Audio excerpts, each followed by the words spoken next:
Welcome back or welcome to my channel. My name is Taylor and today we'll be doing a book unhaul. But before hopping into the remember to like, comment, and subscribe if you love all things books.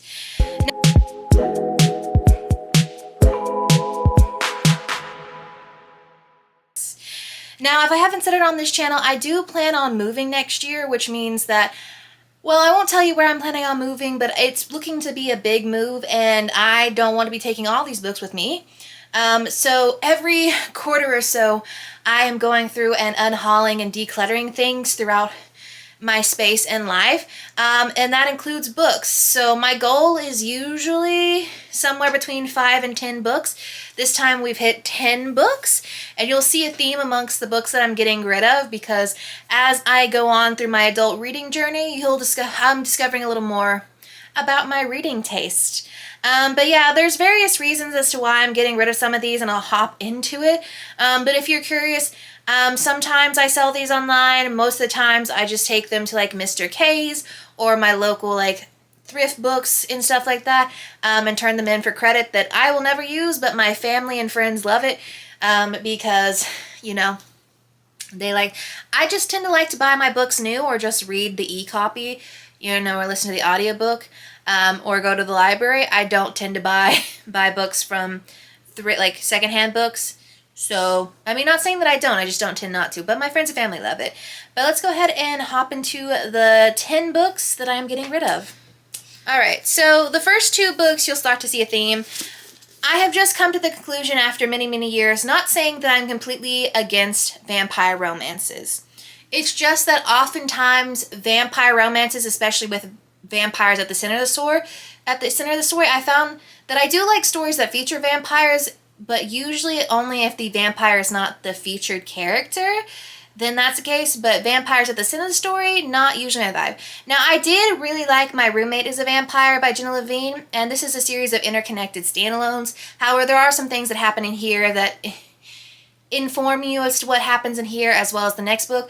But I realized that I'm not going to get the next book in the series, and My Vampire Plus One was just okay for me.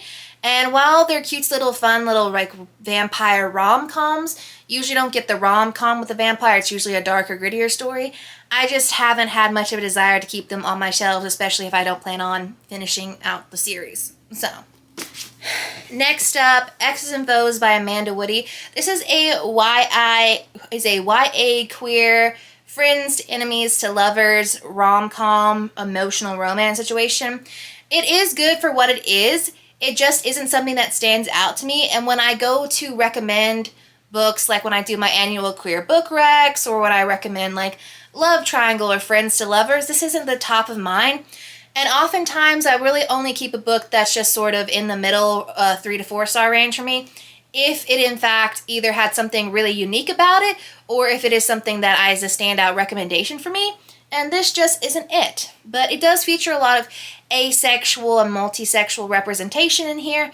So if you're looking for that, this one might be for you. It's just time that I unhaul it for me.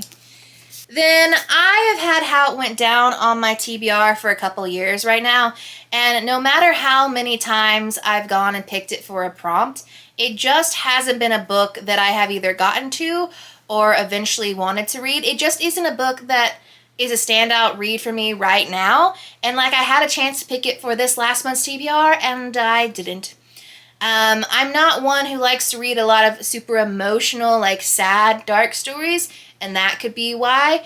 I may eventually one day pick it up, but I don't think I need to keep the physical copy, as I'm sure someone else will get more use out of this book. And then, so originally I was going to film a summer ween vlog, however, I've just been busy and tired all week long. So this book, Girl of My Nightmares, was supposed to be featured in that. You won't be seeing that because I scrapped it in favor of doing this video.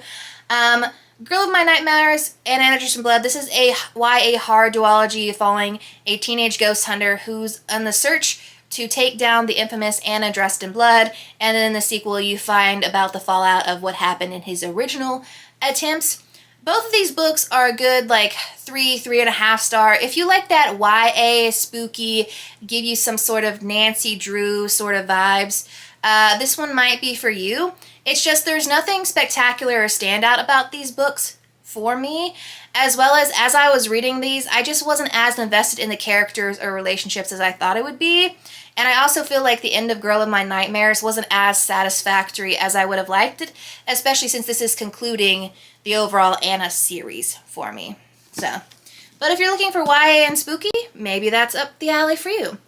Then we have another first book to a series, The Poisoner by Ivy Ophelia. I read this earlier this year for one of my TBR takedowns focusing on vampire romances, and there is something about this story that I did enjoy. There was just something addictive about it. But the thing is, I've kind of come to learn that gothic and dark academia skewed novels, while I do like some, I've never found one that I'm like, I absolutely love this.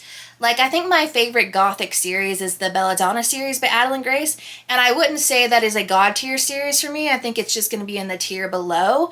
And The Poisoner, while I'm interested to read The Arachnid after this, I can get those on Kindle Unlimited, and I don't need to keep a physical copy, especially a Sprayed Edges edition physical copy, when it was only a 3.75 star read, and I know there are other people out there who would enjoy this book more than I did. So that one is going away.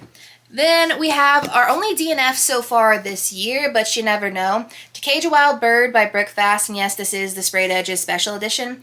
This is an adult dystopian romance, and my main gripe with this book and why I chose to DNF it is because for a dystopian, it's a genre that has been done a lot of times, especially in the last decade or two with the rise of popularity of the Hunger Games and so on and so forth, that you have to present me with something new or have such a compelling storyline to go along with it.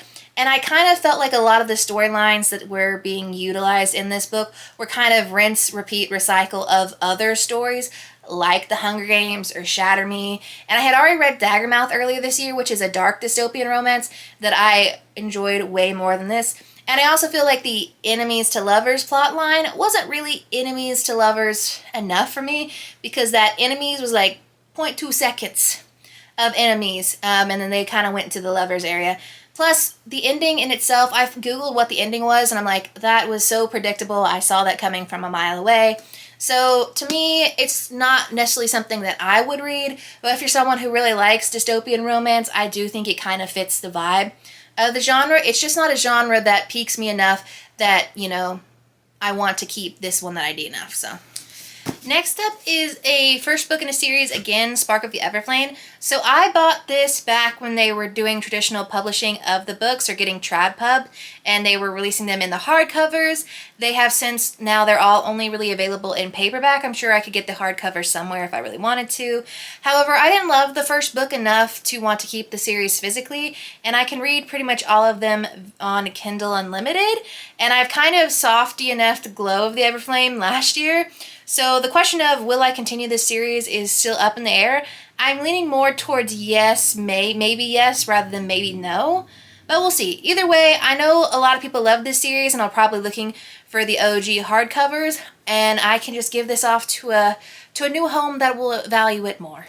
And then lastly, What the River Knows. This book has been sitting on my physical TBR for 2 or 3 years now, and my friend Haley has read it, and she said that it was just meh.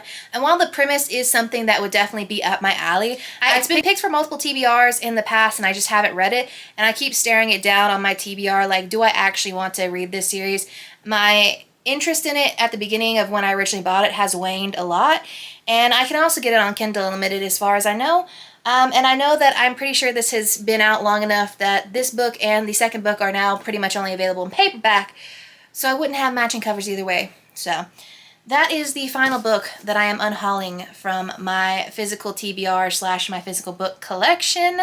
Let me know, are we also all in a decluttering, cleaning era? If there's any books on here that you liked, that you think I should be giving a second chance, just let me know in the comments down below. But yeah, I guess I'll see y'all in the next one.